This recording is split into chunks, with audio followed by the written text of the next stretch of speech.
Bonjour à tous. Alors, vous allez recevoir ce document-ci. Donc, visionne la vidéo explicative, c'est celle que vous êtes en train de voir. Vous aurez le lien ici. Donc, vous n'aurez qu'à cliquer sur le lien pour voir la vidéo. Alors, dans cette vidéo, dans le document qu'on vous aura donné, vous allez avoir le lien ici, sur lequel vous allez cliquer. Il va vous permettre de répondre aux questions qui se trouvent là-bas en dessous et à d'autres questions qui se trouvent sur le lien. On y va. Donc, on arrive sur cette page-ci. Alors, il y a plusieurs éléments. Ça paraît tout simple, mais si on regarde, il y a beaucoup de choses qui sont cachées. Alors, ici, on a l'introduction. C'est l'histoire du Minotaure. Vous voyez que si on clique si on passe simplement sur les mots, eh bien, à gauche apparaît l'origine et la traduction. Alors, ça fonctionne ici dans le texte en dessous aussi. Ici au-dessus, si vous cliquez, vous allez faire apparaître le texte lu. Donc, je vais un peu.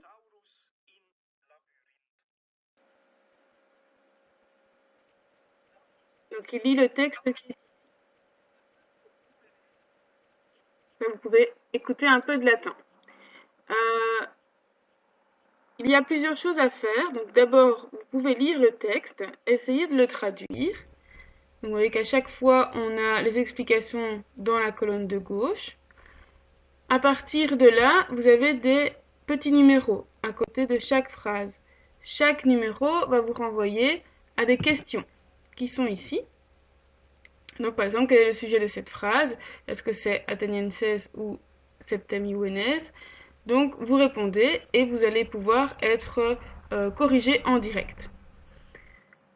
On a aussi des mots en rouge. Sur les mots en rouge, en fait, ils renvoient à des illustrations. Donc, on vous met un exemple de ce qu'est le Regia. Ici, c'est le palais de Minos.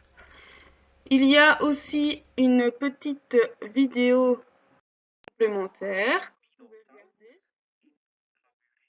et sur laquelle il n'y a pas de questions. Donc ça, c'est juste pour votre information. C'est intéressant, ça permet d'entendre du latin. Ensuite, ça c'est pour la première partie. Dans la deuxième partie, on va mettre lire la suite. Donc là, c'est la même chose. Vous avez là-bas au-dessus le texte lu. Et là, de nouveau, les petites phrases avec à chaque fois les questions en rapport avec la phrase.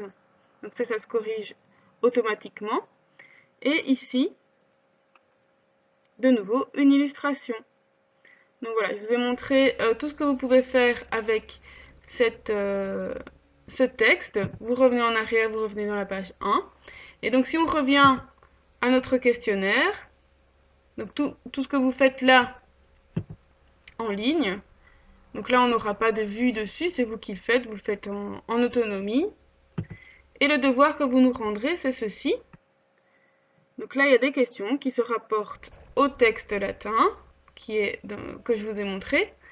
Et vous répondez en notant les mots latins qui répondent à la question, et puis vous les traduisez. Donc n'oubliez pas que de toute façon, vous avez à chaque fois les traductions à côté. Voilà, bon travail, n'hésitez pas si vous avez des questions à nous les poser.